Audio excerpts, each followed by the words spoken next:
Reading through the Bible in 1 year, January 30th, Genesis 33, Esther 2, 1 through 18, Matthew 24, 29 through 51, and Acts 23, 23 through 24, 21.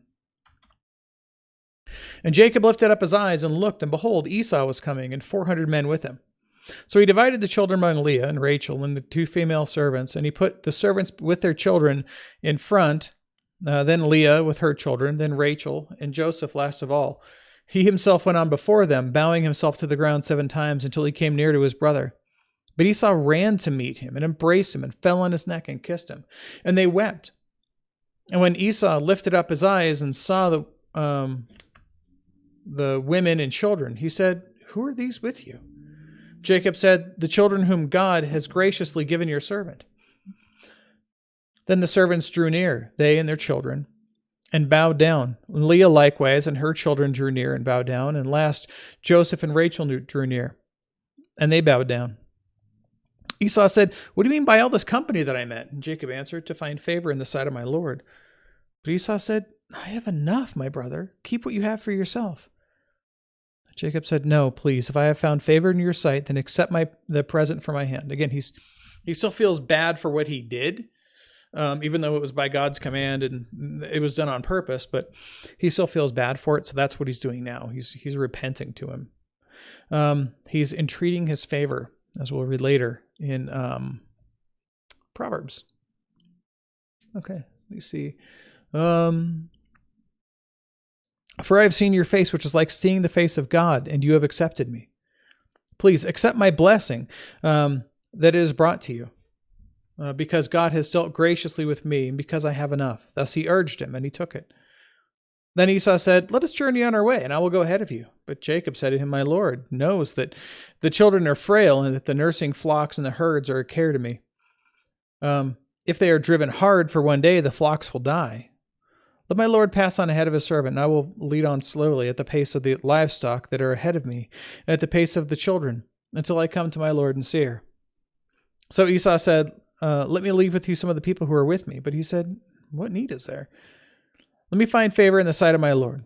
So Esau returned on his way to Seir, but Jacob journeyed to Succoth and built himself a house and made booths for his livestock. Therefore, the name of the place is called Succoth, which means booths or tents. And Jacob came safely to the city of Shechem, which is in the land of Canaan.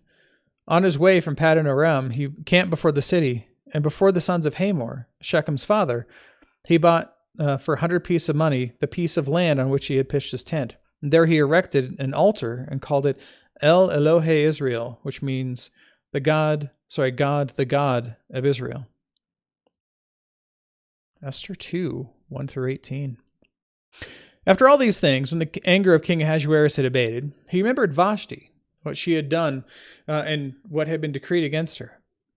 Then the king's young men who attended him said, "Let beautiful young virgins be sought for the king, and let the king appoint officers in all the provinces of his kingdom to gather all the beautiful young virgins to the harem in Susa, the citadel, under the custody of Hegai, the king's eunuch, who is in charge of the women.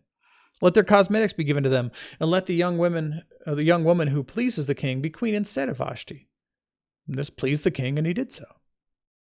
Now there was a Jew in Susa, the citadel, whose name was Mordecai, son of Jair, son of Shimei, son of Kish, a Benjaminite, who had been carried away from Jerusalem, along with the captives carried away with Jeconiah, king of Judah, whom Nebuchadnezzar, king of Babylon, had carried away. And he was bringing up Hadassah, that is Esther, the daughter of his uncle, for she had neither father nor mother.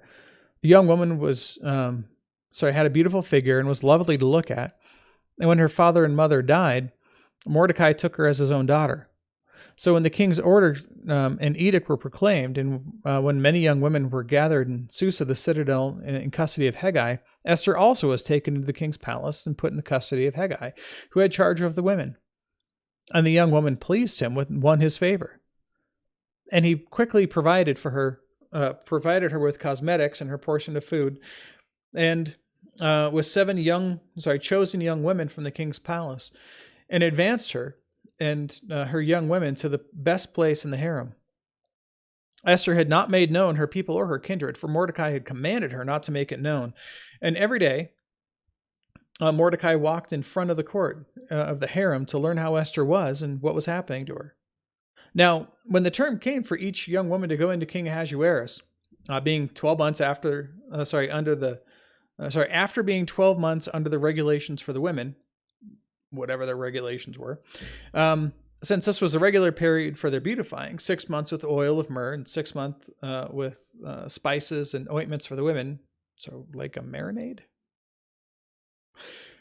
When the young woman went into the king in this way, she was given whatever she desired to take with her from the harem to the king's palace. In the evening, she would go in the morning, she would return to the second harem in custody of Shashgaz, the king's eunuch, who was in charge of the concubines. She would not go into the king again unless the king delighted in her, and she was summoned by name.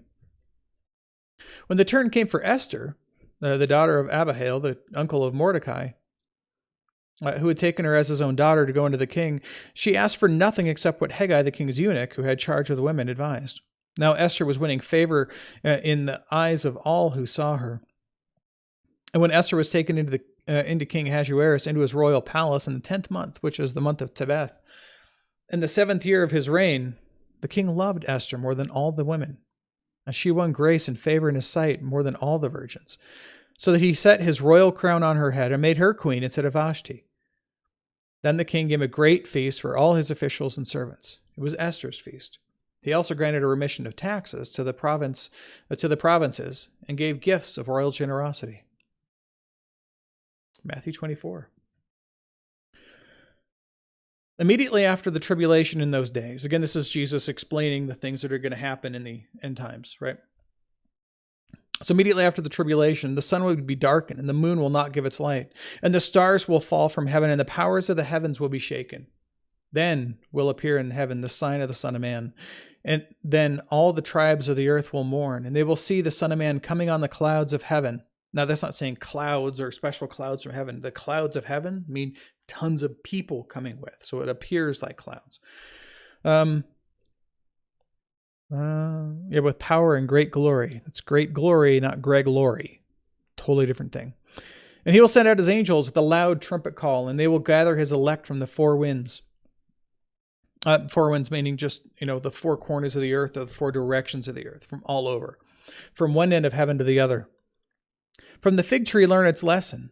As soon as its branch becomes tender and puts out its leaves, you know that summer is near. So when you see all these things, you know that he is near, at the very gates. Truly, I say to you, this generation will not pass away till all these things take place. Heaven and earth will pass away, but my words will not pass away. Now, there's a little bit of confusion here by this generation, meaning that those specific people, there are people who are called preterists, who believe that, or rather, full preterists, who believe that all of these things stated happened to the people who literally lived then. So in that 70-year period, this is exactly what happened, and Jesus has come back. That's not true, because he's not here now. We would have seen this.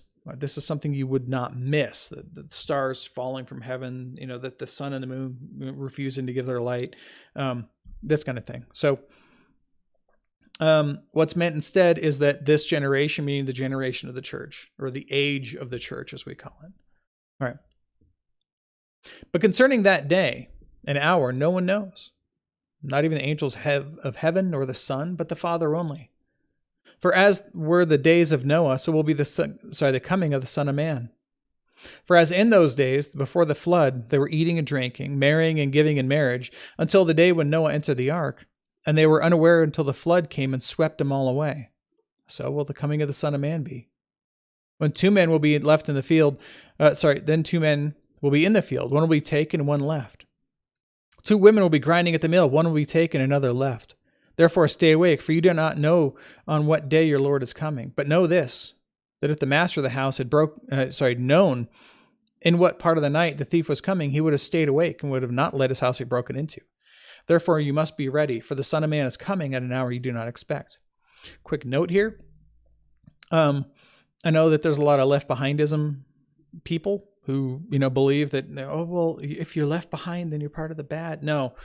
The one who's taken, do you remember when it's stated that what's a good way to put it? When Jesus talks about the wheat and the tares, right? And how he planted good seed, and then his enemy went out and planted other seeds with it. So what they did was they left them to grow together, right? The good and the bad. And then what happened? They separated immediately the weeds, ripped them out, threw them into the fire, right? Then the wheat was gathered into the barn. So they took out the bad first, and then second, they took out the good. Same thing with the goats, right? The sheep and the goats, and with the fish that are captured, right? What you do is you take all of the bad first and you throw that away, and then you have the good left over. So what we're seeing here instead is that the one who is taken is not the one who is a Christian. See how that works? Those who are of the body of Christ are left. All right, let's continue on. So who then is the faithful and wise servant whom his master has set over his household to give them their food at their proper time? Blessed is the servant whom his master will so find doing when he comes. Truly, I say to you, he will set him over all his possessions. But if that wicked servant says to himself, my master's delayed, begins to beat his fellow servants, and he eats and drinks with drunkards, then the master of that servant will come on a day when he does not expect him, and at an hour he does not know, and he will cut him in pieces and put him with the hypocrites. In that place there will be weeping and gnashing of teeth.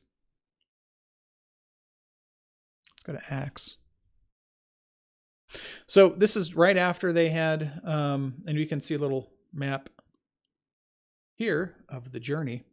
If you remember right from yesterday, the tribune had just been told by Paul's nephew that the Jews had a plan to, there was more than 40 people who all said that they weren't going to eat or drink until they had convinced the tribune to send Paul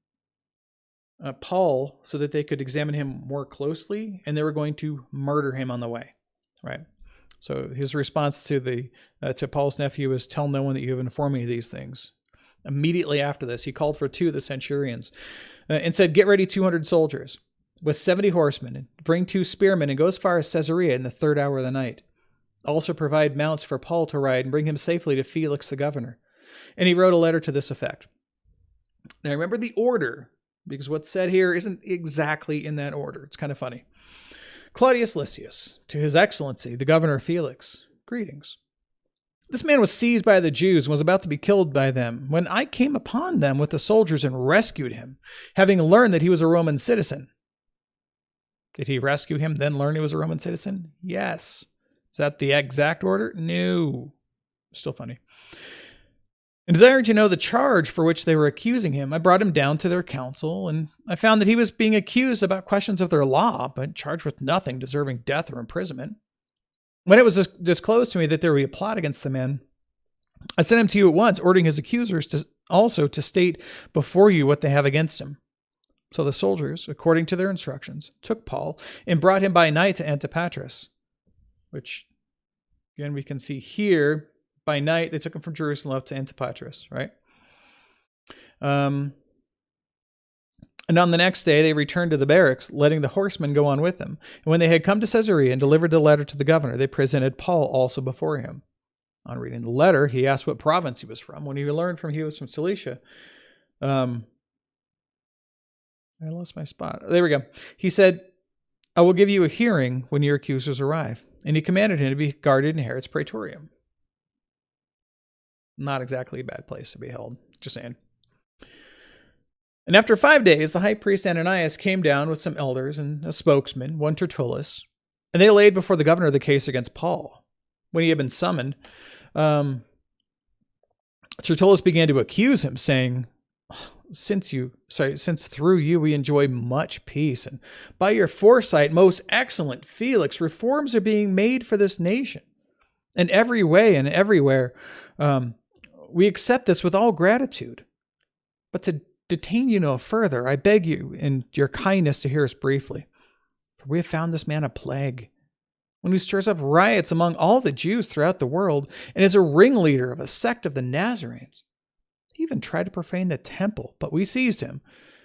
By examining him yourself, you will find out, or be able to find out from him about everything of which we accuse him." The Jews also joined the charge, affirming that these things were so. When the governor had nodded for him to speak, Paul replied, "Knowing that for many years you've been a judge over this nation, I cheerfully make my defense. And you can verify that it is not more than 12 days since I went up to worship in Jerusalem. And they did not find me disputing with anyone or stirring up a crowd, either in the temple, nor in the synagogues, nor in the city. Neither can they prove to you what they now bring up against me."